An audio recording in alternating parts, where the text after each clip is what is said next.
Now, coming to the next question. Next extra question is, write the differences between democratic and non-democratic country. आपको मैंने features बता दिए democracy के, तो वो आप एक साइड लिखेंगे डेमोक्रेटिक कंट्री में और उसके ऑपोजिट किस में आ जाएंगे, नॉन डेमोक्रेटिक में. हमें जब डेमोक्रेसी के फीचर्स पता है तो वो पॉइंट्स किस में आ जाएंगे, डेमोक्रेटिक गवर्नमेंट में, और उसके ऑपोजिट कहाँ होगा, नॉन डेमोक्रेटिक में.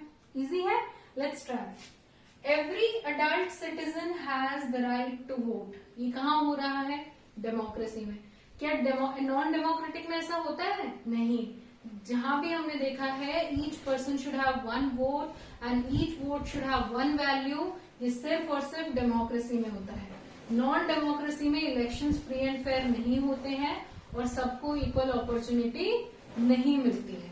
Okay, every citizen has one right to vote, equal vote, and non democracy में elections do not give free and fair opportunity. Second point, each vote has one value. सबका एक vote है और सबकी एक ही value है. हमने डिस्कस किया अंबानी जी के वोट की, सलमान खान के वोट की भी वही वैल्यू होगी जो हमारे वोट की होगी. लेकिन यहाँ पे ऐसा नहीं होता है.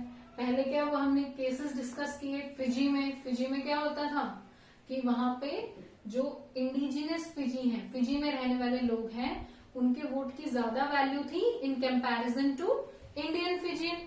ठीक है, तो वहां पे वन वोट की वन वैल्यू नहीं है नॉन डेमोक्रेसी में. Always have checks on power of government.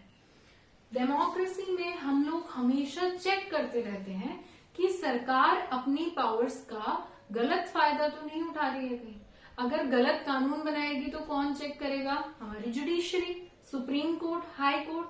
अगर बिल्कुल ही गलत निर्णय ले लेती हैं तो कौन प्रोटेस्ट करते हैं, citizens. So we always check the power of government so that government does not misuse its power. और इसमें सबसे ज्यादा हेल्प कौन करती है, media.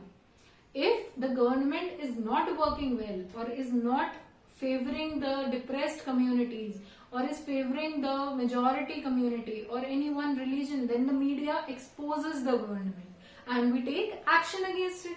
Judiciary takes action against it. So we are always keeping a check on the work or on the power of government. Okay. In non-democracy, rulers have unlimited power. What we were discussing in the case of Pakistan, Pervez Musharraf ji क्या कर रहे थे, unlimited powers. He was changing the constitution according to his own wish, है ना. बार बार अपने लिए referendum लाए, खुद ही प्रेसिडेंट बन गए. वो क्या थी, नॉन डेमोक्रेसी. ठीक है, हमने देखा मेक्सिको में एग्जाम्पल, एक ही पार्टी जीत रही है, अपनी पावर्स का मिसयूज कर रही है. What was that, non democracy. So democracy में रूलर्स के पास कभी भी अनलिमिटेड पावर नहीं होगी. सिटीजन्स, जुडिशरी, एग्जीक्यूटिव्स हमेशा उन्हें चेक करने के लिए होंगे. बट नॉन डेमोक्रेटिक गवर्नमेंट में रूलर्स के पास हमेशा अनलिमिटेड पावर रहेगी. ठीक है, ये हमने डेमोक्रेसी और नॉन डेमोक्रेसी के डिफरेंसेस देख लिए. लास्ट क्वेश्चन, एक और एक्स्ट्रा क्वेश्चन है, how can democracy make us deal with differences and conflicts. हमने मेरिट में पढ़ा है डेमोक्रेसी के कि it makes us deal with differences and conflicts. लड़ाइयां नहीं होती हैं, भेदभाव जो है कम्युनिटीज में वो नहीं रहते, डेमोक्रेसी आ जाती है. तो हमें बताना है कैसे, एक्सप्लेन करना है इस पॉइंट को. तो हम कैसे एक्सप्लेन करेंगे. फर्स्ट पॉइंट उसमें आप लिखेंगे, every country has diverse population. That means different religion के लोग भी रहते हैं, different caste के लोग भी रहते हैं, different रंग के लोग भी रहते हैं, different भाषा बोलने वाले लोग भी रहते हैं. So every country has diverse population and people are of different religion, different caste, different race, different sex, different culture, different languages. ठीक है, अब उनमें clashes possible हैं क्योंकि किसी भी सारी कम्युनिटीज के इंटरेस्ट एक जैसे तो हो नहीं सकते, सबके इंटरेस्ट अलग अलग होंगे. हमारी हिंदू कम्युनिटी क्या चाहेगी कि मंदिर बहुत ज्यादा बने. ठीक है, हमारे राम भगवान को इज्जत मिले. अयोध्या केस में क्या हुआ, यही चाहती थी कम्युनिटी कि वहां पे राम मंदिर बने. लेकिन दूसरी कम्युनिटी होगी, उसके अपने इंटरेस्ट होंगे कि हमारी कम्युनिटी को बेटर वो मिलना चाहिए. लैंग्वेजेस जब डिफरेंट होंगी, हम चाहेंगे कि हरियाणवी लैंग्वेज की इंपॉर्टेंस हो, तमिलियंस चाहेंगे तमिल लैंग्वेज को इंपॉर्टेंस मिले, महाराष्ट्रियंस चाहेंगे मराठी को मिले। सो जब डाइवर्स पॉपुलेशन होगी किसी भी कंट्री में, so often clashes will appear, conflicts होंगे।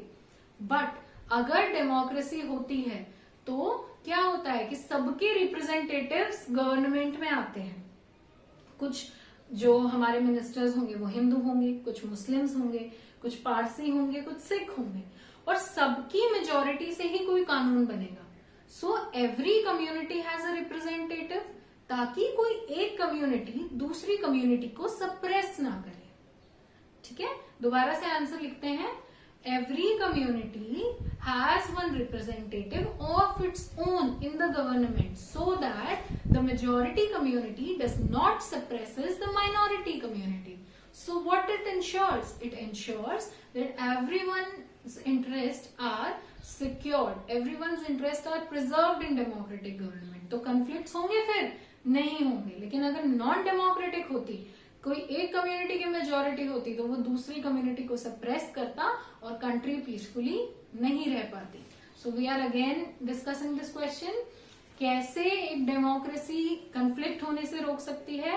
Every country has diverse population, people of different languages, different religion, different sex, different caste. So every community has its own representative in the government, so they ensure they preserve their community's interest and do not suppress the other community, so everyone lives peacefully and no conflicts occur in democratic government. Okay, we have completed the extra questions of this chapter.